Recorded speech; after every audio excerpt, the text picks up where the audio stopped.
Quick. And I'm Daoust. Welcome to Srtv. Many students heard the shooting that took place on Western Avenue in North Main around midnight on April 17th. The police officer, Jonathan Dampier, was wounded in the leg and had surgery later at Albany Medical Center. The suspect, Amir 28, died by suicide at the scene. The deadline for moving out of campus residence halls is Thursday, May 9th at 10 a.m. If you are participating in the commencement ceremony on May 11th and need to request a later stay, you can fill out the late stay form through the My Housing section of the Saint Rose website. Now with the weather is Lucie Burns. Hi, I'm Lucie Burns with the weather for the coming week. It will be sunny all day Thursday with a high of 56 and a low of 31. Expect clear skies this Friday and temps from the low 40s to low 60s. Partly cloudy skies are expected Saturday and Sunday with at least a 50% chance of rain. The humid temperatures of the weekend continue throughout the rest of the week, with lows in the 50s and highs in the 70s, even potentially reaching a high of 78 degrees on Monday. Watch out for showers along with thunderstorms on Tuesday. It cools down a few degrees Friday, but the skies remain partly cloudy the same as the rest of the week. Back to you, Louis. Thanks, Lucie. As the end of the term gets closer, here are the closing dates for campus resources. The main dining hall, as well as the Starbucks located in the EAC, will be closing on May 10th. Camelot and the CDTA ride program will close on May 31st, and the campus bookstore will have its last day on June 30th. Make sure to return all of your rental textbooks before this date. The Journal of Undergraduate Research highlights the accomplishments of Saint Rose students while also celebrating academic excellence. The latest edition has been posted and can be found on the Saint Rose website. Summer session registration is now open for students looking to take summer classes. Both undergraduate and graduate courses can be found through the school registration page. Looking for some colorful summer fun in the sun? Sabor Latino will be hosting a tie-dye event on the campus green on April 26th beginning at 2 p.m. The event will run through 6 p.m. Come make some new, colorful clothing with your campus friends.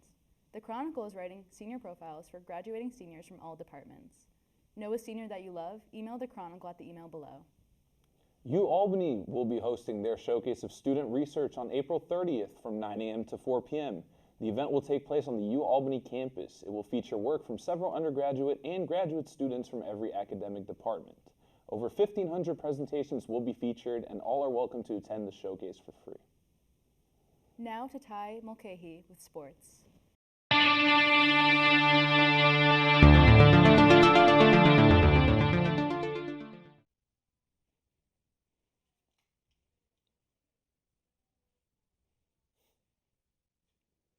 The men's lacrosse team celebrated their senior day on Saturday, despite coming up short 15-6 against St. Michael's. The Knights were back in action yesterday against the ranked Falcons of Bentley, losing 14-9 to conclude their 2023-2024 season. Cam Smith scored 4 goals, and Noah Gibson found the back of the net 3. Cam Smith ending with 52 goals on the year, breaking his single-season program goal-scoring record, also breaking the all-time points record with 168. Greg Walsh also broke the all-time assist record with 52. Congratulations to everyone on the squad. The women's lacrosse team faced number 1 Pace over the weekend and suffered a devastating loss, but were back in action on Monday in a much closer contest against the Assumption Greyhounds, losing 14-7. Daria Bach scored 4 goals in the outing, as well as Katie McPeak contributing 3. The Golden Knights will return to Sullivan Field to face Southern New Hampshire at 4 p.m. on Wednesday. The men's baseball team took both games in a doubleheader contest against Franklin Pierce over the weekend, also celebrating their senior day. The Golden Knights were trailing 5-0 in Game 1 to eventually rally a roaring comeback, leading to a 9-5 win, taking Game 1. Senior Randall Alejo helped St. Rose secure the second game, pitching a complete 7 innings. Alejo struck out 5 to catch his 5th win of the year on the hill. The Golden Knights are next set to play Dominican in a non-conference meeting on Thursday afternoon at Belizzi Field. The Golden Knights softball team fell twice to any 10 conference foe, Southern New Hampshire, in matching scores of 4-2. Trailing 4-1, Ellen Fuda singled home Abby Burkis in the bottom of the 6th, adding their only other run from Game 1. The Penmen tied things up with 1 out in the top of the 7th to force extra innings. Snoo hit a 2-run double in the ninth to win the game. The Golden Knights will next face Bentley on Thursday in a doubleheader away. Back to you. Thanks, Ty. The annual Saint Rose Study Breakfast will be held on the campus quad on Wednesday, May 1st at 6 p.m. Take this opportunity to enjoy some delicious breakfast for dinner with your Saint Rose friends as you prepare for final season. Communications professor Jamie Eigelhart has been working on a documentary that chronicles the school's last semester. She has started a GoFundMe page in order to raise funds to complete the documentary over the summer.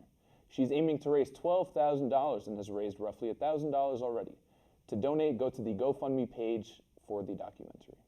The Symphonic Orchestra will be playing on April 26th in the Masry Building at 6 p.m. Share the joy of music and bring some of your friends to join you. And now, to Emma Tuey on the scene at The Last Dance.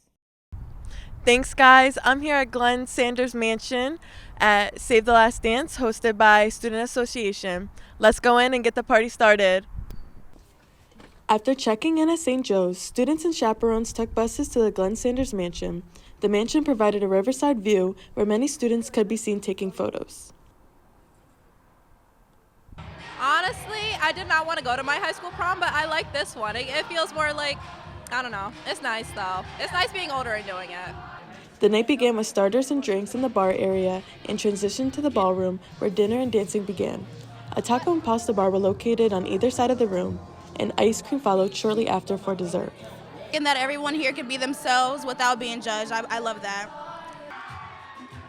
Dancing began halfway through the night with a DJ playing throwbacks like Watch Me Whip by Silent Toe, Love Story by Taylor Swift, Baby by Justin Bieber, and Cupid Shuffle by Cupid. When students weren't dancing, they were taking photos at the photo booth with props or enjoying the patio view. Honestly, the fact that the school's closing, I just wanted to enjoy the rest of my time here. Towards the end of the night, EBOR members from Student Association were called up in front of everybody and were given flowers as a token of appreciation. I feel like it's important that, with the school closing, everyone's really stressed out, 21 credits, trying to transfer, teach out plan, all these different things just being thrown at us within a matter of 5 months. We just needed a break. The night ended with a raffle before students boarded the bus to go back home. The return home was delayed due to some students finding their own ride home, and they will be receiving student conduct emails as a result. Denise's speech for us, for the SAE board members, was very touching. It's nice to get your roses. Many of the students that attended had an even better time than they had imagined and felt the dance was a much-needed celebration before the closure. Laughter, tears, and a bit of stress decorated the night in true St. Rose fashion. Students of all kinds came together to dance for one of the last videos ever produced by St. Rose Television to mark an end of an era with something sweet. Thanks, Emma. After announcing the album at the Grammys, Taylor Swift has released her new album titled The Tortured Poets Department, The Anthology. The album has 31 tracks, with one song featuring Post Malone. The Albany professional lacrosse team, the Firewolves, have a home game this Sunday, April 28th at 3 p.m. at the MVP Arena. They take on the Halifax Thunderbirds. Tickets start at $25 for those who are interested. This weekend, St. Rose Athletics celebrated homecoming at the Christian Plumery Sports Complex. The baseball and lacrosse teams faced off against St. Michael's College, while softball went up against St. Anselm College. Both the baseball and softball teams played double headers, while the men's lacrosse team celebrated their senior day. There were many friends and family members there to support their loved ones throughout the final season at St. Rose. Homecoming was a day meant to honor current St. Rose athletes as well as alumni who were in attendance. My name's John Sweeney. I'm a parent of number 55, Owen Sweeney, the face-off specialist. It's been very, these boys are going through a lot of ups and downs and a lot dealing with the school. With the announcement of the closing, they've persevered. They only have one coach. Normally they have three. And they've been working really hard and doing a very good job. When asked in an interview, Owen Sweeney's father, number 55, was asked what his role was in senior day. It was my role in today, just 100% support. You know, it's definitely winding down. As a senior's parent, it's a little bittersweet, but they've been playing really hard and doing their best as well as can be expected out there. So we're proud of all these boys. Each team welcomed alumni onto the field between and after games to take photos and commemorate their time as a Golden Knight. Adrian Donnelly, Assistant Athletic Director for Communications, was there through it all to ensure smooth operations. Adrian Donnelly described what it was like to put together this homecoming and what it was like to bring together alumni and current student athletes. My role is more on the day operation side of things and helping with all of the broadcasting, statistics, and announcing aspects and responsibilities of the day, making sure that all the celebrations are properly hosted at the right time and running to schedule. So how's that been going? We have gotten through our softball ceremony just great. It was a very fast game, and we were able to take care of that alumni group quickly. We have baseball and lacrosse still to go. I think the purpose of today was to make sure that all of our current, past student athletes and Golden Knights are able to all come and celebrate as one and have one, universal just celebration for everybody across the board. We were able to honor our basketball programs in a little bit more of a specific fashion, and just due to the timing and the schedules of the rest of the year, we were very happy to make sure that we could have that same opportunity and celebration for the other 17 intercollegiate programs that we have here.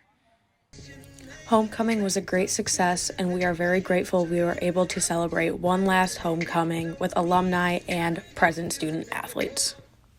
Cigarettes After Sex released 2 singles for their upcoming album set to release on July 12, 2024. The 2 songs that have been released from the album include Dark Vacay and Tejano Blue.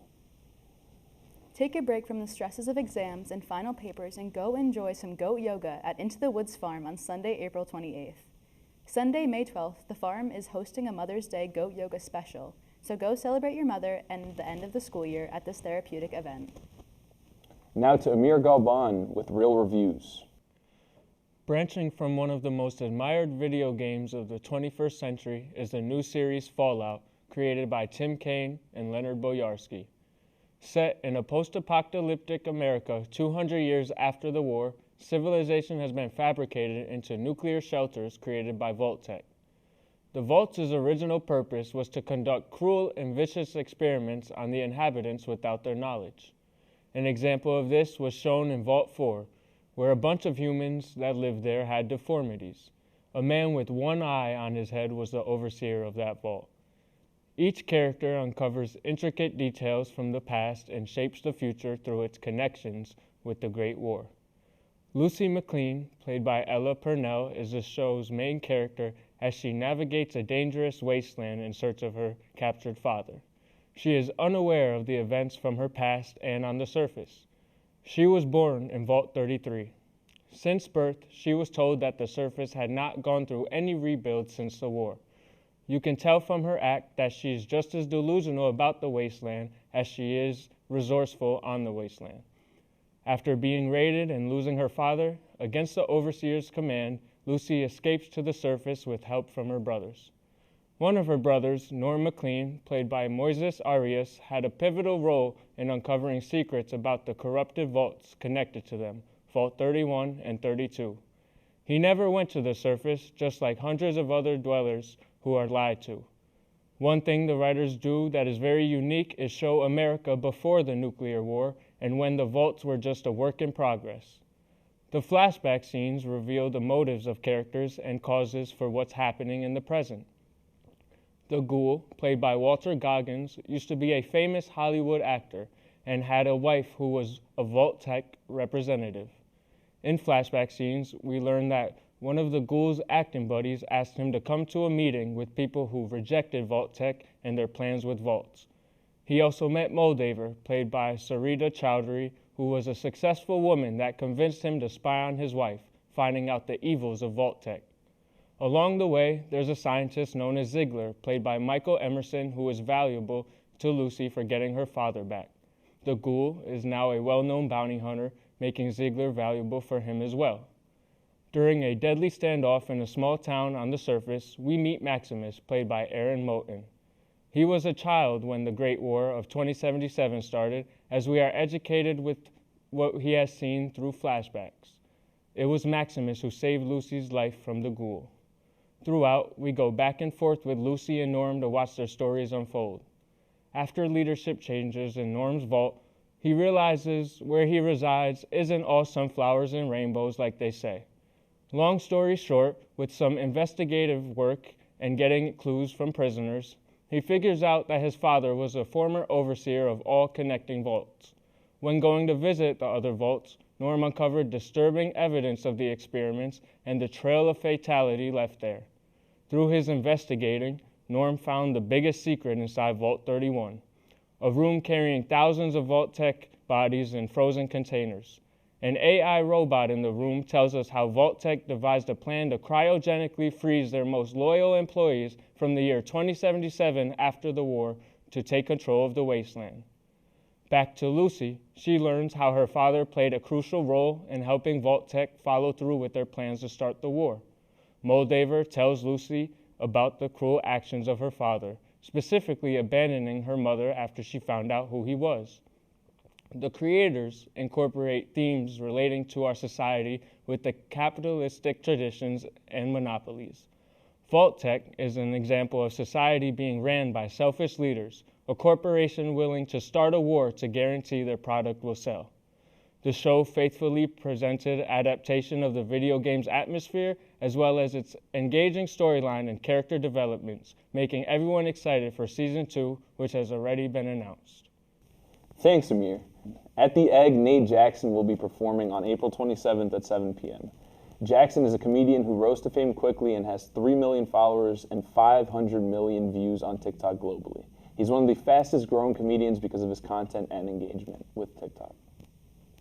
Nicki Minaj has dropped a remix to her viral hit song, FTCU, that features Travis Scott, Chris Brown, and Sexy Red. Jordan Davis, a songwriter in American country pop, will be performing at MVP Arena on April 26 at 7 p.m. His song, Next Thing You Know, sat on the Billboard Hot 100 as number 23 in 2023. On April 28th, the Saint Rose dance team will be holding their final showcase. The team has over 20 dances that will be performed. The event will be held at the St. Joe's Auditorium and doors open at 2:50 p.m. That's all for today for Saint Rose TV. I'm Louis. And I'm Mia Quick. Thanks for watching, and we will see you in the next episode.